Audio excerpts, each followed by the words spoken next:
All right, we can do the scan of the audience.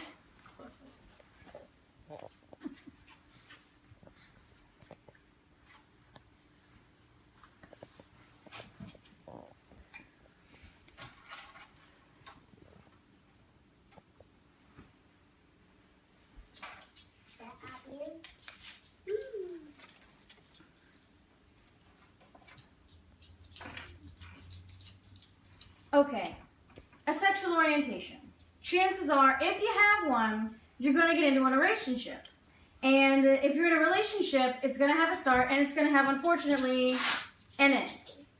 So, everybody wants to break up in the most delicate way so that nobody ends up like this and that nobody ends up with their heart broken. So, I did some research for methods and suggestions of the best way to break up with somebody, and out of most of the people that I surveyed, which are all of you beautiful people, I found out that most all of you have dumped somebody or been dumped. And I figured that was a good place to start. So, what is the best way? It seems that after you break up with someone, giving somebody time, explaining why you broke up with them, and avoiding social media is the best way to make it a clean cut for everybody involved. So, once you've broken up with someone, it's pretty hard to stay disconnected with that person since you've been so involved with them romantically. And you want to make sure you keep your distance. Staying out of touch is important. To quote Bloomstein and McCulloch, that which makes the relationship close, high interdependence, is the very thing that opens the door to pain and suffering. They're the authors of an article that I read called Personal Relationships. It basically means that if you're always in touch with someone, it's going to be even more difficult to let go of speaking to that person.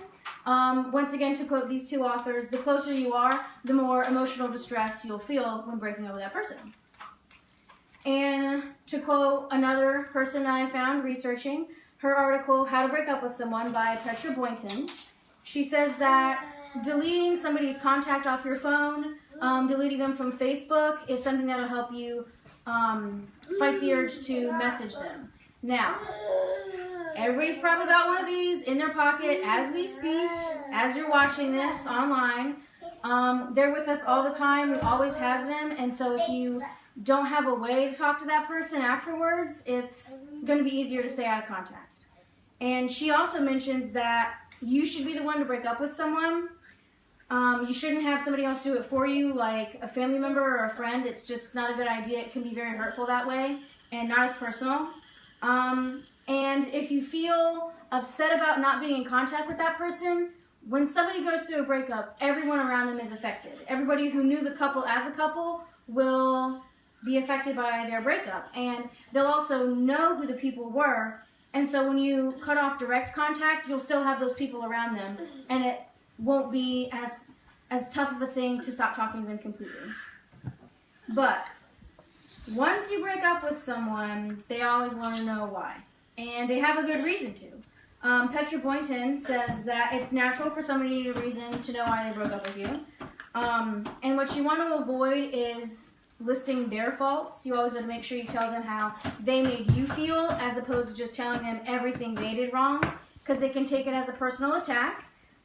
They can take it as something that will make them feel rage or anger, and that's mostly what we want to avoid when going through the painful process. It'll help them better accept it if they get a reason. And again, to quote Boynton, she says that most people feel unsatisfaction when being broken up with, regardless of what you explain to them. And these are the words of Ilana Gershon from Email My Heart, Remediation and Romantic Breakups. The feelings of unsatisfaction can often be amplified if given no explanation at all.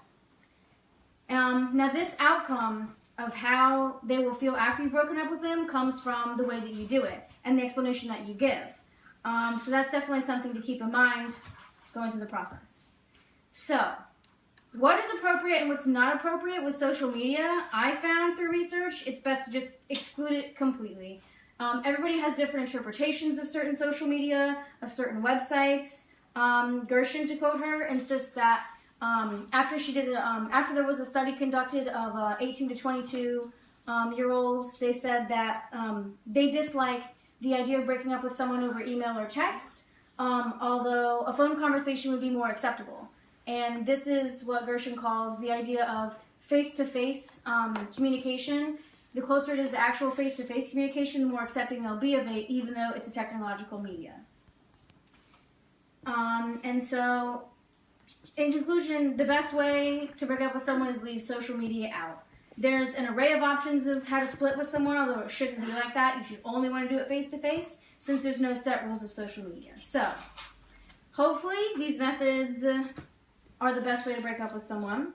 You don't want to prolong the process. You don't want to leave them hanging so they're able to have closure. And you want to make sure that you don't use social media at all, because the method that you choose to break up with someone actually reflects your true colors. Alright, so that is the speech. And now I was told that we have a Q&A section that should last roughly 2 to 3 minutes. So if anybody has any questions that I can tell you about what I did with my research. If anybody has anything. Yes, ma'am? Well, my boyfriend's very elderly, and he doesn't have any social media. I was going to write him a letter. Should I go to him first?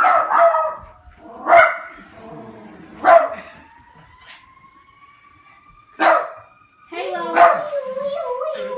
Or should I just write him a letter? Okay. Well, in this situation, it's probably best to go